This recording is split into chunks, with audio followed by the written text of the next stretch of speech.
نحمده ونستعينه ونستغفره ونؤمن به ونتوكل عليه ونعوذ بالله من شرور أنفسنا ومن سيئات أعمالنا من يهد الله فلا مضل له ومن يضلل فلا هادي له ونشهد أن لا إله إلا الله ونشهد أن سيدنا وسندنا وحبيبنا وكريمنا ومولانا محمد وبارك وسلم.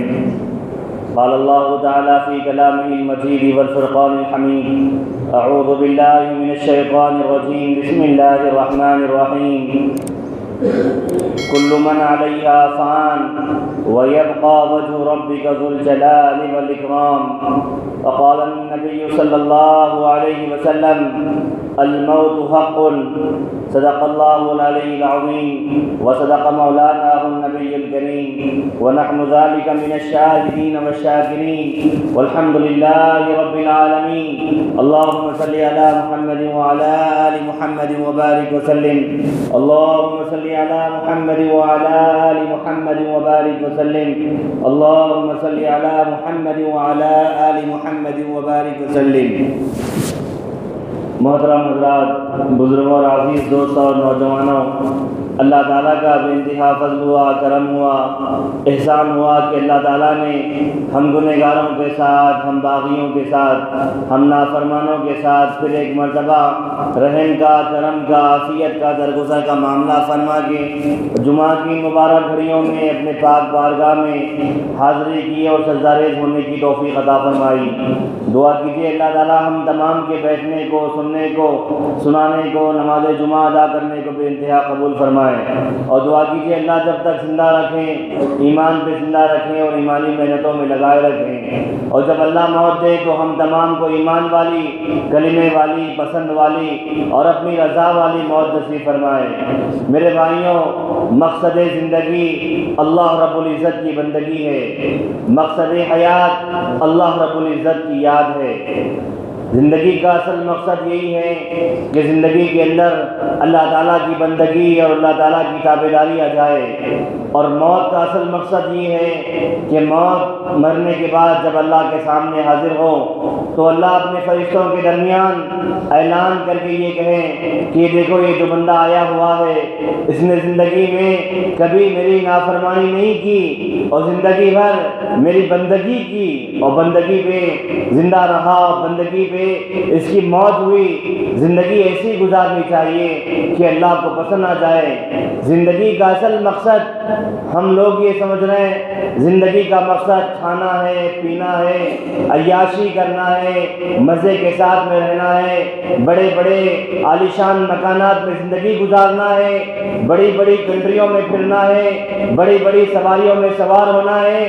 نہیں میرے بھائیوں، زندگی کا اصل مقصد تو اللہ رب العزت کی بندگی ہے. بندگی ہے، بندگی. ہمارا جینا، ہمارا مرنا، ہمارا اٹھنا، ہمارا بیٹھنا، ہمارا چلنا، ہمارا پھرنا، یہ سب بندگی کے اندر داخل ہو جائے، اللہ رب العزت کی اطاعت کے اندر، اللہ رب العزت کی فرمانبرداری کے اندر داخل ہو جائے. اس وقت اگر ہم یہ معاملات پہ زندگی گزاریں گے تو ہمارا یہ زندگی گزارنا بندگی کہلائے گا. ورنہ جس طریقے سے ہم جی رہے ہیں وہ بندگی نہیں ہے، وہ صرف اور صرف جینا ہے. یہ جینا کوئی کام کا نہیں ہے. جینا وہ کام کا ہے جس جینے کے اندر اللہ کی فرمانبرداری، اللہ کے احکامات کی تابعداری، اللہ کے حکموں پہ چلنا، رسول اللہ کی سنتوں پہ چلنا، یہ جینا ہمارے کام کا ہے. ورنہ یہ دنیا کے اندر رہنا، مال و پراپرٹی کمانا، جائیداد کمانا، کروڑ پتی بننا، لکھپتی بننا، یہ کوئی جینا نہیں ہے. آپ دیکھیں، تاریخ اٹھا کے دیکھیں، تاریخ کے اندر ایسے ایسے لوگوں کی ہسٹریاں محفوظ ہیں جن کے پاس کروڑوں کی پراپرٹی تھی، جن کے پاس اربوں خربوں کی پراپرٹی تھی. قارون کا آپ نے نام سنا ہے. قارون وقت کا بہت بڑا بادشاہ تھا، بہت بڑا مالدار بادشاہ تھا.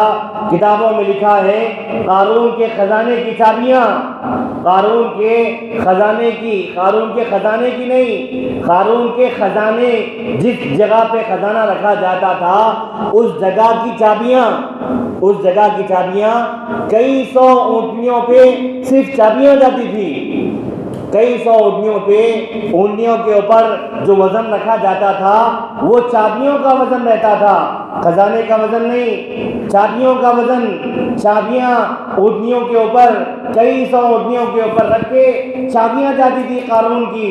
اتنا بڑا مالدار اور اتنا بڑا ارب پتی، کھرب پتی بادشاہ گزرا ہے، لیکن آپ اٹھا کے دیکھیں، تاریخ اٹھا کے دیکھیں، تاریخ نے اس کا نام رقم کیا ہے۔ بہت بڑا بادشاہ تھا، لیکن جب دنیا سے جا رہا ہے تو خالی ہاتھ جا رہا ہے۔ شداد اپنے زمانے کا بادشاہ تھا، حامان اپنے زمانے کا بادشاہ تھا، نمرود اپنے زمانے کا بہت بڑا بادشاہ تھا، سکندر اعظم بہت دور کی بات نہیں، 300-400 سال پرانی بات ہے، سکندر اعظم اپنے زمانے کا بہت بڑا بادشاہ تھا، بہت بڑا بادشاہ تھا۔ جب جا رہے اس کے دونوں ہاتھ کفن کے باہر ہیں۔ لوگوں نے پوچھا کفن کے باہر اس کے ہاتھ کیوں رکھے گئے؟ تو لوگوں نے کہا مرنے سے پہلے سکندر اعظم نے اپنے بچوں کو بلایا اور نصیحت کی کہ میرے مرنے کے بعد میرے دونوں ہاتھ میرے کفن کے باہر رکھنا، تاکہ دنیا والوں کو پتا چلے کہ وقت کا بادشاہ جس کے پاس کروڑوں کی، اربوں کی، کھربوں کی پراپرٹی ہے، لیکن جا رہا ہے تو اس کے دونوں ہاتھ کفن کے باہر ہیں اور دونوں ہاتھ خالی ہیں، دونوں ہاتھ خالی ہیں۔ دنیا سے کوئی چیز لے جانا نہیں ہے۔ یہ دنیا چل چلاؤ کی جگہ ہے میرے بھائیوں، یہ دنیا چل چلاؤ کی جگہ ہے۔ یہ دنیا کے اندر کوئی رہنے کے لیے نہیں آیا۔ ہمارا مال، ہماری پراپرٹی، ہماری جائیداد، ہمارا بینک بیلنس اور ہمارا مکان اور ہماری جو کچھ بھی کمائی ہوئی چیزیں ہیں، وہ سب کی سب چیزیں ہمیں چھوڑ کے چلے جانا ہے، ہمیں چھوڑ کے چلے جانا ہے۔ اللہ کے پاس ہماری جو چیز جانے والی ہے وہ ہمارے نامہ اعمال ہے۔ نامہ اعمال اللہ کے سامنے ہمارے پیش ہوں گے۔ صرف اور صرف دنیا سے ہمیں نامہ اعمال لے جانا ہے، اچھے کام لے جانا ہے، ورنہ میرے بھائیوں آج جس طریقے سے ہم دنیا کے پیچھے پڑے ہوئے ہیں، حدیث میں ہے الدنیا جیفتن وقالبها کلاب، دنیا گوشت کے لوتھڑے کے مانند ہے، دنیا گوشت کے لوتھڑے کے مانند ہے، اور اس کے پیچھے پڑنے والے، اس کے ساتھ میں زندگی گزارنے والے کتے کے مانند ہیں۔ جس طریقے سے کتے کے سامنے گوشت کی ہڈی یا گوشت کا لقمہ ڈال دیا جائے تو وہ کتا گوشت کے لقمے کو کھانے کے بعد اس کے آس پاس گھومتا ہے، شاید اور کوئی لقمہ آ جائے، شاید گوشت کا اور کوئی ٹکڑا آ جائے۔ جس طریقے سے کتا گوشت کے ٹکڑے کو ڈھونڈنے کے لیے، تلاش کرنے کے لیے آزو بازو اور ارد گرد پھرتا ہے، اسی طریقے سے دنیا کو بچانے والا، دنیا کے اندر اپنی زندگی کو مست رکھ کر چلنے والا کتے کے مانند ہے۔ اس لیے میرے بھائیوں ہم دنیا کی فکر نہ کریں، اللہ کو راضی کرنے کی فکر کریں۔ اللہ کے پاس ہمیں جانا ہے، اللہ کے پاس ہماری حاضری ہونی ہے۔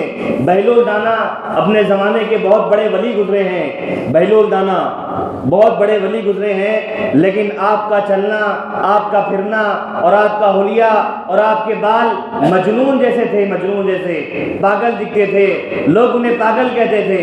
ایک مرتبہ آپ جا رہے تھے، آپ نے دیکھا کہ کچھ بچے کھیل رہے ہیں، آپ نے دیکھا کچھ بچے کھیل رہے ہیں، ایک بچے کو آپ نے دیکھا کہ ان بچوں سے الگ کھڑا ہوا ہے اور ان بچوں کو دیکھ رہا ہے۔ بہلول دانا نے سمجھا شاید اس بچے کے پاس کھیلنے کے لیے کھلونے نہیں ہوں گے، چلو میں چلتا ہوں، اس کے لیے کچھ کھلونوں کا انتظام کرتا ہوں۔ بہلول دانا گئے اور اس کے لیے کچھ کھلونے جمع کیے اور لے جا کے اس بچے کے حوالے کرنے لگے۔ بچے نے جب دیکھا تو بہلول کو ایسے آنکھیں نکال کے دیکھنے لگا اور کہنے لگا بہلول یہ آپ کے ہاتھ میں کیا لے آئے ہو، یہ آپ کے ہاتھ میں کیا لے آئے ہو۔ بہلول دانا سمجھنے لگے کہ بچے کے پاس کھیلنے کے لیے کھلونے نہیں ہیں، اسی لیے یہ بچہ ان بچوں سے الگ کھڑا ہوا ہے۔ بچے نے کہا بہلول دانا یہ کیا لے آئے ہو؟ بہلول دانا نے کہا میں آپ کے لیے کھیلنے کی چیزیں لے آیا ہوں، میں آپ کے لیے ان بچوں کے ساتھ میں کھیلنے کے لیے چیزیں لے آیا ہوں، کھلونے لے آیا ہوں۔ تو اس بچے نے کہا بہلول دانا تمہیں پتہ نہیں کہ اللہ تعالیٰ نے ہمیں کیوں پیدا کیا ہے؟ افحسبتم انما خلقناکم عبثا، بہلول دانا تم سمجھتے ہو اللہ تعالیٰ نے ہمیں کھیل کود کے لیے پیدا کیا ہے، کھیل کود کے لیے پیدا کیا ہے؟ بہلول دانا نے اس بچے کی طرف دیکھا اور دیکھ کے کہنے لگے یہ بچہ تو ولی قسم کا نکلا۔ اس بچے نے کہا بہلول دانا تم سمجھتے ہو ہمیں کھیلنے اور کودنے کے لیے اللہ نے پیدا کیا ہے؟ نہیں نہیں بہلول دانا یاد رکھو، اللہ نے ہمیں کھیلنے اور کودنے کے لیے نہیں بلکہ اس کی عبادت کے لیے پیدا کیا ہے، اس کی بندگی کے لیے پیدا کیا ہے، اس کی اطاعت کے لیے پیدا کیا ہے۔ بہلول دانا میں روزانہ اپنی ماں کو دیکھتا ہوں، میری ماں صبح اٹھ کر چولہے کے اندر چھوٹی چھوٹی لکڑیاں ڈالتی ہے اور ڈالنے کے بعد میری ماں انگار کو اور آنچ کو بھڑکاتی ہے۔